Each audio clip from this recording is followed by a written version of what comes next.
Hello friends, welcome to our YouTube channel. तो friends, इस video में हम देखेंगे फंक्शंस क्या होते हैं।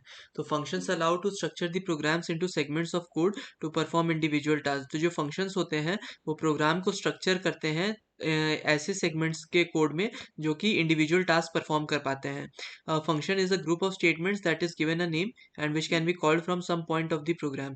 तो function basically set of commands होता है या सेट ऑफ स्टेटमेंट्स होता है जिसको हमें एग्जीक्यूट कराना होता है जब भी हम फंक्शन के नेम से उसको कॉल करते हैं। For example, hash include iostream, ये बेसिकली हमारा लाइब्रेरी जो आईओ स्ट्रीम वाली है उसको इंपोर्ट कर देगा। Then we have using namespace S T D. Using namespace S T D क्या करता है, बेसिकली हमारा एक नेम स्पेस स्टैंडर्ड डिफाइंड है, उसी को हम यूज कर रहे हैं। फिर आता है ये फंक्शन, ये जो है int addition, int A comma int B. इसमें ये वाला जो इंट है that represents the return type of the function and this int A and int B are the parameters to this function.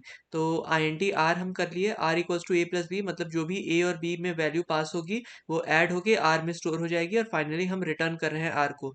अब रिटर्न जो हम कर रहे हैं वो इंटीजर टाइप का होना चाहिए, तभी हम यहाँ पे इंटीजर दे रहे हैं। अगर यहाँ पे हमारा फ्लोट रिटर्न टाइप है तो यहाँ से हमें फ्लोट वैल्यू देनी पड़ेगी, मतलब फ्लोट आर डिक्लेयर करना पड़ेगा। अब int main int Z equals to addition 5,3। तो एडिशन जब हमने कॉल किया 5 और 3 पे तो उसको जेड में स्टोर कर लिया और फिर हमने सी आउट कर दिया जेड को। फिर उसके बाद correspondence in the above code. तो करस्पॉन्डेंस क्या क्या होगी हमारी इसमें, int addition int A comma int B, जब हमने Z equals to addition 5,3 call किया तो ये 5 की वैल्यू ए में स्टोर होगी, ये 3 वैल्यू बी में स्टोर होगी।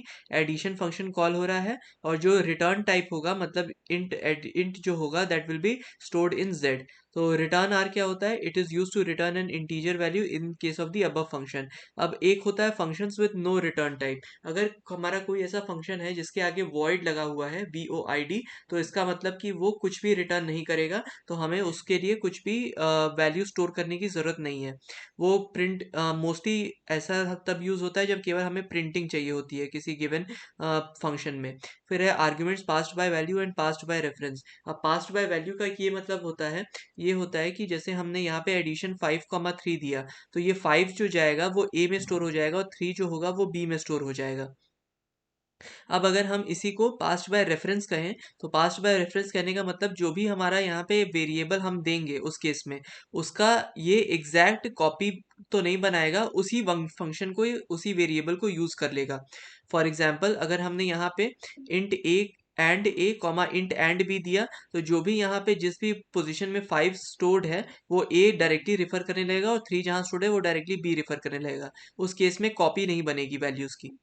तो ये था फ्रेंड्स हमारा arguments passed by value and by reference. अब आते हैं हम डिफॉल्ट वैल्यूज देखते हैं पैरामीटर्स में। तो अगर हमने int addition int A equal to 5 comma int B दिया तो यहाँ पे क्या होगा फ्रेंड्स कि जो ए की वैल्यू 5 है और प्लस बी हम कर रहे हैं तो वो सी में जाके स्टोर हो जाएगा। तो एडिशन 3,4 जब हम करेंगे तो 3 + 4 7 जाके सी में स्टोर हो जाएगा। एंड एडिशन 5 जब करेंगे तो 5 + 5 दैट इज 10 स्टोर हो जाएगा सी में। तो होपफुली फ्रेंड्स आपको ये वीडियो समझ में आ रही होगी। इन केस अगर आपको वीडियो अच्छी लगी हो then please like to this video and please subscribe to my channel. इस वाले लेक्चर में हमने फंक्शंस देखा, आगे हम और भी अच्छे कॉन्सेप्ट्स कवर करेंगे। तब तक होपफुली आपको ये वीडियो अच्छी लगे and kindly let us know about your feedback. So this is all from my end, thanks all and bye.